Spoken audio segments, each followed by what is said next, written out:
Hello students, मैं आप सभी का स्वागत करता हूं प्रतिज्ञा कंपटीशन क्लासेस के ऑनलाइन यूट्यूब चैनल में। कल हम अशोक बिंदु पर बात कर रहे थे, आज उसी के आगे बात करना है। देख लेते हैं कि पहले अशोक का टाइम पीरियड देख लेते हैं। अशोक अपने पिता की मृत्यु के बाद 269 ईसा पूर्व गद्दी पर बैठा था और इसने 232 ईसा पूर्व तक शासन किया। हमने बताया था कल अशोक के बारे में कि अशोक ने अपने 99 भाइयों को मार के पाटलिपुत्र में अपना राज्य अभिषेक किया था। उसके पश्चात इसने अपने राज्य अभिषेक के 8वें वर्ष 261 ईसा पूर्व में आक्रमण किया था कलिंग पर। कलिंग आक्रमण में इसने भारी नरसंहार करवाया था और उसी नरसंहार को देखकर इसका हृदय द्रवित हो जाता है और ये हिंसा का मार्ग त्याग कर अहिंसा का मार्ग धारण कर लेता है। अहिंसा का मार्ग धारण करने वाला तात्कालिक इतिहास में अशोक पहला राजा माना जाता है। इसी अशोक ने उपगुप्त नामक बौद्ध भिक्षुक से बौद्ध धर्म धारण किया था और इसने भेरी घोष को त्याग कर धम्म घोष अपनाया था। क्वेश्चन यहां से आता है कि अशोक का भेरी घोष अर्थात भेरी घोष उसे कहते हैं, ये एक प्रकार का यंत्र होता है। जब युद्ध किया जाता है तो युद्ध की घोषणा इसी को बजाकर की जाती है। एक प्रकार का ये गोल होता है और उसमें सैनिक बजाते हैं और जिससे युद्ध की घोषणा की जाती है। तो अशोक ने भेरी घोष त्याग कर धम्म घोष अपनाया था। अब एक क्वेश्चन पूछा जाता है कि अशोक का धम्म क्या है, तो थोड़ा ध्यान देते हैं। अशोक का धम्म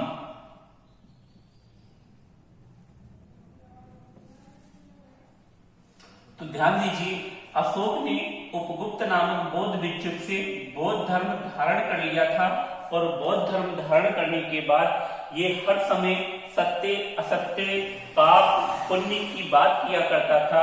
एक दिन यही अशोक एक बौद्ध ग्रंथ राहुलोवाद सुत का अध्ययन कर रहा था और इसे राहुलोवाद में लिखा था कि आपने बौद्ध धर्म ग्रहण कर लिया है, आप बौद्ध धर्म का अनुसरण करते हो, उसके बताए गए रास्ते पर चलते हो, उसके पश्चात भी आप पाप के भोगी हो।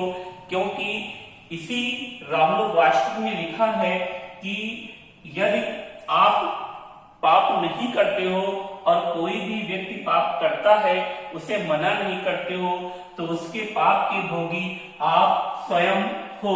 इस बात को पढ़कर अशोक की टेंशन हो जाती है कि मैं तो एक सम्राट हूं और हमारे पीछे है असंख्य जनता।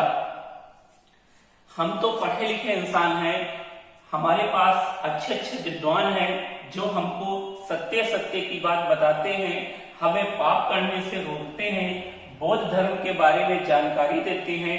लेकिन यह जो जनता हमारी है यह अधिकांश अनपढ़ है, इसके पास ज्ञानी पुरुष नहीं है, इसको पाप से कौन रोकेगा। और हम राजा हैं तो हमारा कर्तव्य है कि हम अपनी जनता के पापों को समाप्त करें। इसी बात को लेकर ये टेंशनाइट हो जाता है कि हम अपने जनता को कैसे मुक्त करें इन पापों से। इसी चीज के लिए, इन्हीं पापों को मुक्त करने के लिए अशोक ने जो घोषणाएं की थी वही अशोक का धम्म कहलाती हैं। अर्थात हम कह सकते हैं कि अशोक ने प्रजा के नैतिक उत्थान के लिए जो घोषणाएं की थी वही अशोक का धम्म कहलाती हैं।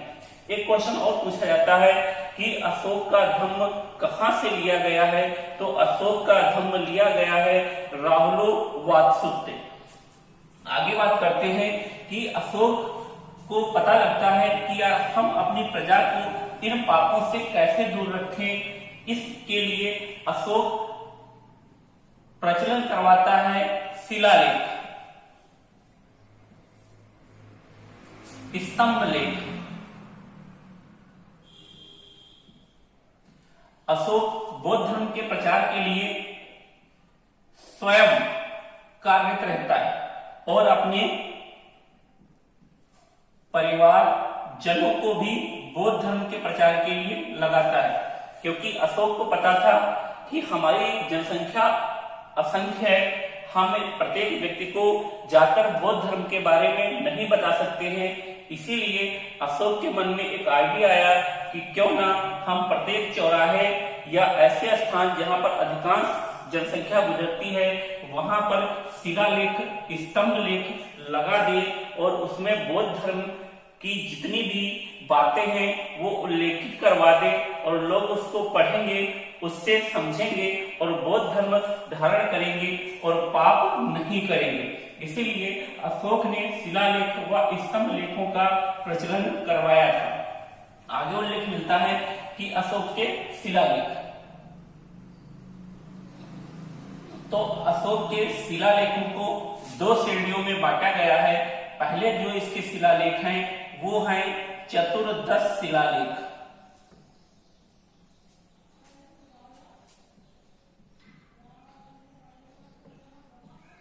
और दूसरे लघु शिलालेख। अगर ध्यान दें कि इसके जो चतुर्दश शिलालेख हैं वो संख्या में तो 14 हैं, लेकिन 8 स्थान से प्राप्त हुए। वो 8 स्थान कौन से हैं? तो पहले हम चतुर्दश शिलालेख देखते हैं। अशोक के चतुर्दश शिलालेख जो 8 स्थान से प्राप्त हुए हैं, पहला स्थान है मानसेहरा, दूसरा सहबाजगढ़ी,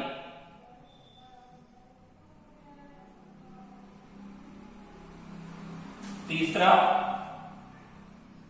गिरनार, चौथा एयरगुड़ी, अगला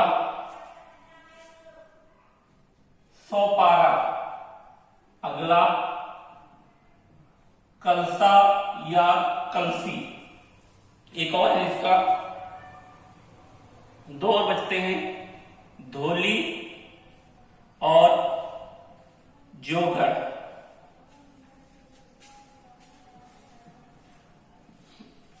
तो ध्यान दीजिए कि जो अशोक के शिलालेख हैं वो 2 श्रेणियों में बांटे गए हैं। एक चतुर्दश शिलालेख जिनकी संख्या 14 है, 8 स्थान से प्राप्त हुए हैं। एक मानसेहरा, सहबाजगढ़ी, गिरनार, एयरगुड़ी, सोपारा, कलसा, धोली और जोगढ़। बात करें मानसेहरा और सहबाजगढ़ी की तो ये 2 पाकिस्तान से मिले। बात करें गिरनार तो ये गुजरात से प्राप्त हुआ। बात करें एयरगुड़ी तो ये आंध्र प्रदेश से प्राप्त हुआ। बात करें सोपारा तो ये महाराष्ट्र से प्राप्त हुआ। बात करें कलसा की तो ये उत्तराखंड से मिला, जबकि धोली और जोगढ़ उड़ीसा से प्राप्त हुए। तो ये अशोक के चतुर्दश शिलालेख हैं। इसी में अगर बात करें कि शिलालेख प्रचलन का इसे आइडिया आया कहां से, इसे कैसे लगा कि हम शिलालेख का प्रचलन करवाएं, तो विश्व इतिहास में अध्ययन करने पर यह ज्ञात होता है कि शिलालेख लिखने का सबसे पहले प्रचलन ईरान के शासक दारा ने करवाया था। विश्व इतिहास में शिलालेख लिखने का सबसे पहला प्रचलन दारा ने करवाया था और दारा ने इन्हीं शिलालेखों में एक नाम लिखवाया था, प्रियदर्शी राजा या देव नाम प्रिय। जबकि अशोक के जो शिलालेख हैं अशोक के शिलालेखों में भी अशोक का नाम अशोक नहीं मिलता है। अशोक का नाम प्रियदर्शी राजा या देव नाम प्रि मिलता है। प्रियदर्शी राजा अर्थात जो नाम प्रजा को प्रिय हो, देव नाम प्रिय अर्थात जो नाम देवताओं को प्रिय हो।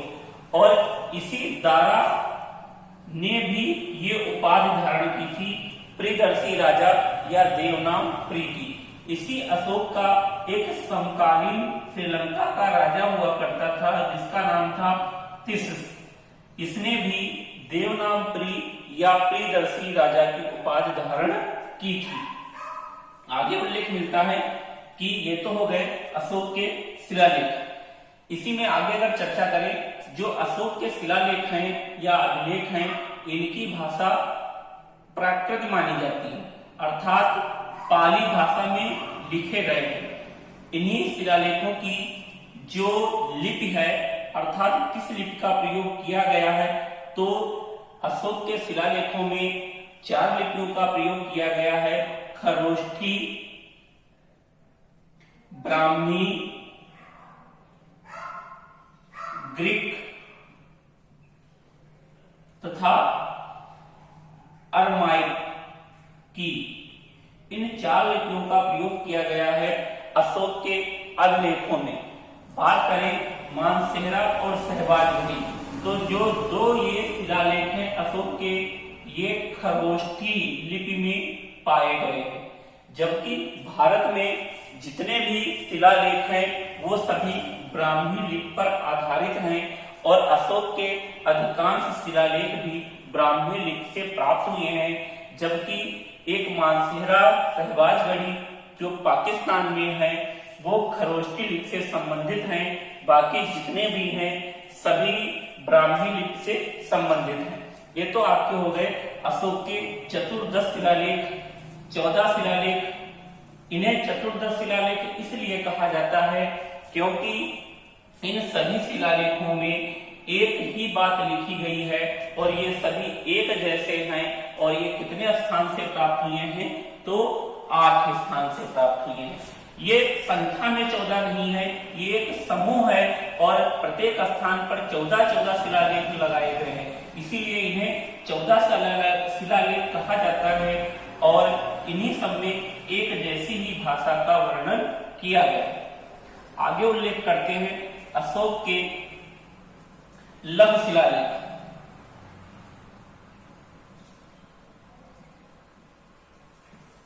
तो अभी हमने बताया था कि अशोक के जितने भी शिलालेख हैं उनमें अशोक का नाम अशोक नहीं मिलता है, अशोक का नाम देव नाम प्रिय या प्रियदर्शी राजा मिलता है। फिर कैसे पता चला कि जो वो शिलालेख हैं अशोक ने लिखवाए हैं, तो यही इसके लघु शिलालेख से ज्ञात होता है। एक शिलालेख है मास्की, गुजरात, नत्तूर, उदय गोलम। तो ध्यान रखना कि ये 4 जो अशोक के लघु शिलालेख हैं, इन शिलालेखों में अशोक का नाम अशोक बताया गया है। लेकिन बात ये आती है कि इन 4 लघु शिलालेखों में अशोक का नाम अशोक बताया गया है, तो हम लोगों ने पहले जो शिलालेख थे उनको कैसे पहचाना कि वो अशोक के शिलालेख हैं। तो सबसे बड़ा पॉइंट जो निकल कर आता है कि जो उल्लेख उन शिलालेखों में मिलता है वही उल्लेख इन 4 शिलालेखों में मिलता है।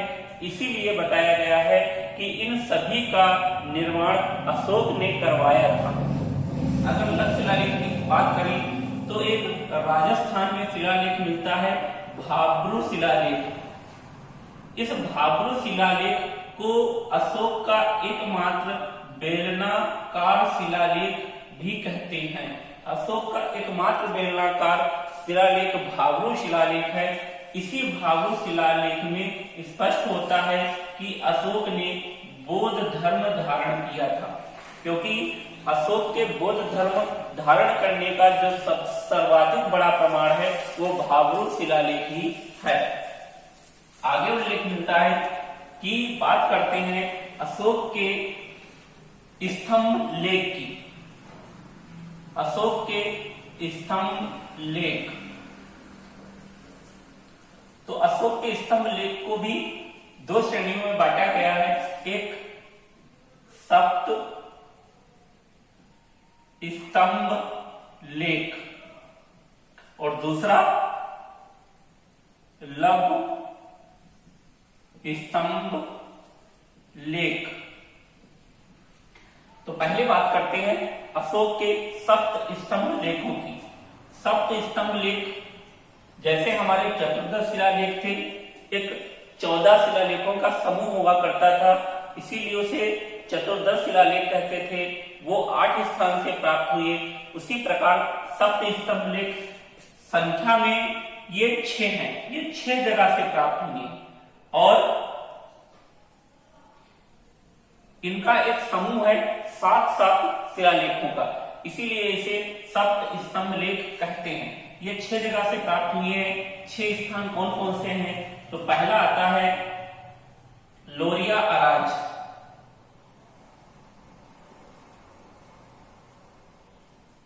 दूसरा लोरिया नंदगढ़,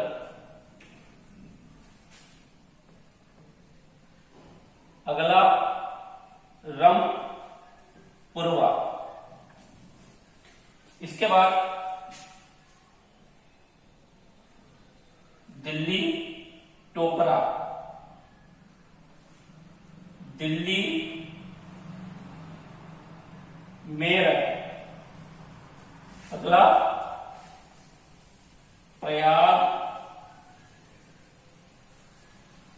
प्रशस्ति लेख।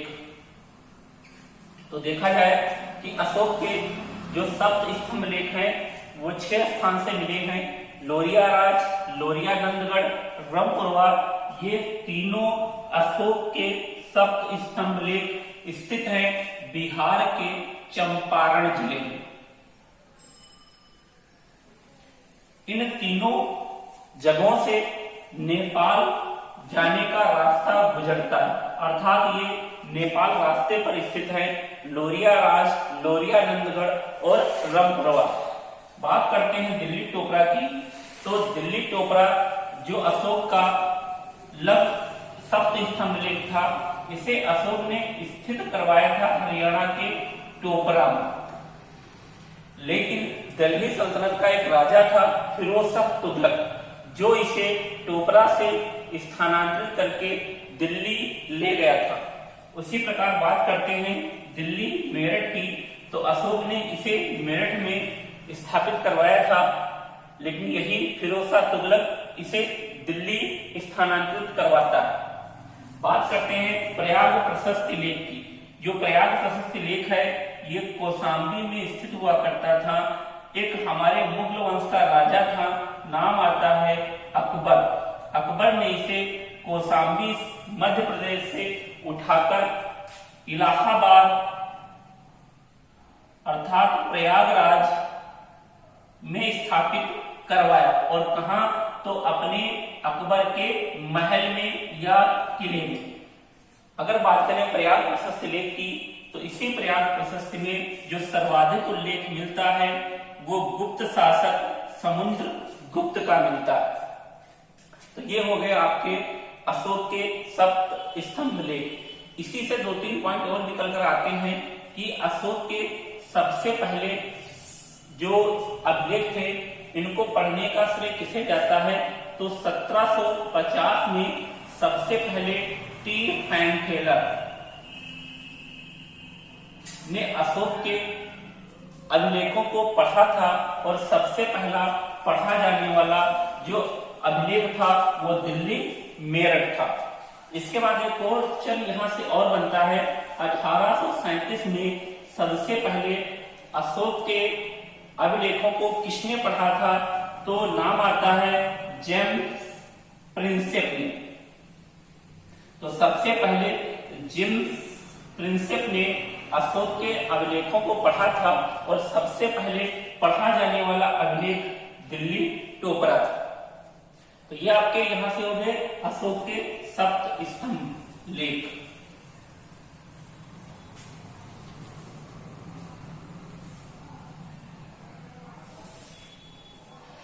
आगे बात करते हैं अशोक के लघु स्तंभ लेख। तो अशोक के जो लघु स्तंभ लेख हैं उसमें सबसे जो प्रसिद्ध है वो सारनाथ लघु स्तंभ लेख काफी प्रसिद्ध है। बात करते हैं सारनाथ लघु स्तंभ लेख के बारे में। तो अशोक ने इसे उत्तर प्रदेश के वाराणसी के सारनाथ में स्थापित करवाया था और इसी सारनाथ स्तंभ लेख के शीर्ष पर 4 सिंहों का चित्रांकन किया गया है जो एक दूसरे की तरफ पीठ करके बैठे हैं और इसी के बीच में एक चक्र बनाया गया। ये जो 4 सिंह हैं ये एक दूसरे की तरफ पीठ करके बैठे हैं। ये बोधित करते हैं कि अशोक थक चुका है, अर्थात अशोक की थकान को, क्योंकि शेर कभी एक दूसरे की तरफ पीठ कर नहीं बैठते हैं, इसीलिए ये अशोक की थकान को बता रहे हैं। इसी सिंहों के बीच में एक चक्र बना है जिसमें 32 तीलियां,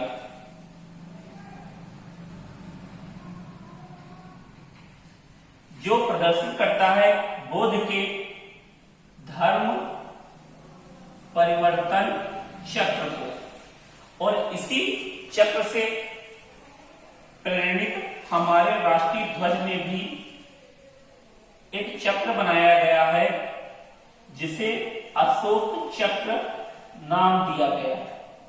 ध्यान रखना कि अशोक चक्र सारनाथ से प्रेरणा लेकर हमारे राष्ट्रीय ध्वज में बनाया गया है और इस अशोक चक्र में 24 तीलियां।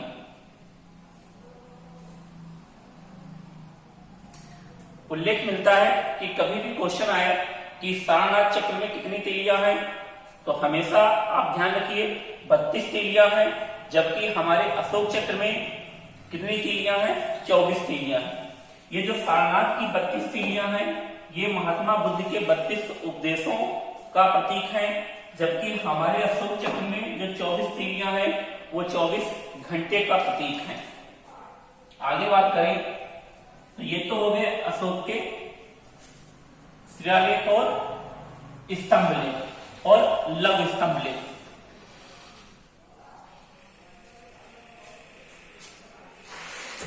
आगे अगर बात करें तो ध्यान रखना कि अशोक ने अपने जीवन के 10वें वर्ष यात्रा की थी बोध गया की, और यहां पर बराबर की पहाड़ियों पर इसने 4 गुफाओं का निर्माण करवाया था। वो 4 गुफाएं कौन सी हैं? तो पहली है कर्ण, सुदामा, सोपारा, विश्व झोपड़ी। और ये चारों गुफाएं महात्माओं के लिए बनाई गई थी जो आजीवक संप्रदाय के अनुयायी हुआ करते थे। अर्थात जो ये 4 गुफाएं हैं ये बौद्ध धर्म से संबंधित नहीं है, ये आजीवक संप्रदाय के से संबंधित है, क्योंकि इससे पहले हमने क्लास में आपको बताया है कि जो मौर्य हुआ करते थे वो आजीवक संप्रदाय के अनुयायी थे, लेकिन चंद्रगुप्त मौर्य ने अपने अंतिम समय में जैन धर्म धारण किया था, जबकि बिंदुसार हमेशा आजीवक संप्रदाय का ही अनुयायी रहा और अशोक प्रारंभ में आजीवक संप्रदाय का अनुयायी था, लेकिन अंत में इसने बौद्ध धर्म धारण कर लिया। आगे उल्लेख मिलता है कि अशोक ने अपने राज्य अभिषेक के 14वें वर्ष एक अधिकारी की नियुक्ति की थी जिसका नाम आता है धम्म महामात्र। ये एक कह सकते हो कि ये धार्मिक अधिकारी हुआ करता था। ये भारतीय इतिहास में धार्मिक अधिकारी नियुक्त करने वाला पहला व्यक्ति अशोक था, जिसने अपने राज्य अभिषेक के 14वें वर्ष धम्म महामात्र नामक व्यक्ति की नियुक्ति की थी। आगे उल्लेख मिलता है कि अशोक ने अपने राज्य अभिषेक के 20वें वर्ष यात्रा की थी लुम्बिनी नामक गांव की, और यहाँ के जितने ग्रामवासी थी उन्हें कर मुक्त कर दिया था। और आगे अगर बात करें तो अशोक ने 252 ईसा पूर्व पाटलिपुत्र में तृतीय बौद्ध महासभा का आयोजन किया था।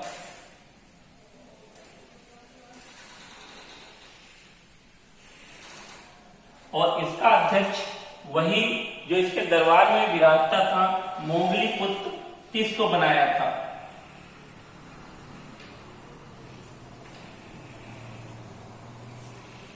अगर आगे बात करें तो लगभग अशोक का जो शिलालेख जीवन था लगभग कंप्लीट हो गया है। अब इसकी बात कर लेते हैं परिवार की, अशोक के परिवार की। अगर परिवार की बात करें तो अशोक की 4 पत्नियों का उल्लेख मिलता है। अशोक की 4 पत्नियों का उल्लेख मिलता है। 4 पत्नियां कौन सी थी? तो इसकी जो सबसे बड़ी पत्नी थी, इसका जो पहला विवाह था वो देवी के साथ हुआ था, दूसरा कालवाकी के साथ हुआ था, और तीसरी पत्नी इसकी पद्मावती थी, और इसकी एक और सबसे छोटी पत्नी थी तिस्रक्षिता।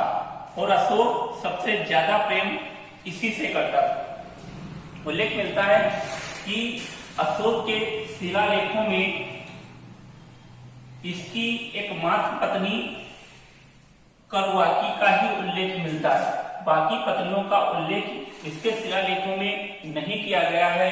करवाकी का उल्लेख कौशाम्बी अभिलेख में किया गया है, इसीलिए कौशाम्बी अभिलेख को रानी का अभिलेख भी कहा जाता है। ध्यान रखना, कभी भी क्वेश्चन पूछा जाए कि रानी का अभिलेख किसे कहा जाता है तो कौशाम्बी अभिलेख को कहा जाता है। इसी अभिलेख में बताया गया है कि करवाकी से इसे पुत्र उत्पन्न हुआ था जिसका नाम तीवर रखा था। अगर आगे बात करें तो अशोक की जो सबसे बड़ी पत्नी थी देवी, इससे इसके 2 पुत्र हुए थे, एक पुत्र और एक पुत्री हुआ था, हुई थी। देवी से जो पुत्र हुआ था उसका नाम इसने महेंद्र रखा, और पुत्री का नाम संग मित्रा था। और उल्लेख मिलता है कि अशोक ने बौद्ध धर्म के प्रचार के लिए अपने पुत्र महेंद्र और संघमित्रा को श्रीलंका भेजा था। ये क्वेश्चन भी पूछा जाता है कि अशोक ने किसे श्रीलंका भेजा था, तो अशोक ने अपने बड़ी पत्नी देवी की संतान को बौद्ध धर्म के प्रचार के लिए श्रीलंका भेजा था। अगर आगे बात करें तो अशोक का एक पुत्र था जिसका नाम था कुणाल। कुणाल सबसे प्रभावशाली लड़का था अशोक का, और उल्लेख मिलता है कि अशोक की जो सबसे छोटी पत्नी थी तिस्रक्षिता, इन्होंने कुणाल को अंधा करवा दिया था। जब ये बात अशोक को पता लगती है तो अशोक ने तिस्रक्षिता को जिंदा जलाने का आदेश दिया था। आगे उल्लेख कर बात करें तो कुछ समय पश्चात कुणाल की आंखें वापस आ जाती हैं और कुणाल ही अशोक का अगला उत्तराधिकारी होता है। आगे उल्लेख मिलता है कि अशोक की एक बेटी थी जिसका विवाह इन्होंने नेपाल के राजा देवपाल से कर दिया था, और इसी की बेटी जिसका नाम चारुमती था। चारुमती ने नेपाल में एक नगर बसाया था जिसका नाम रखा था देवपाटन नगर।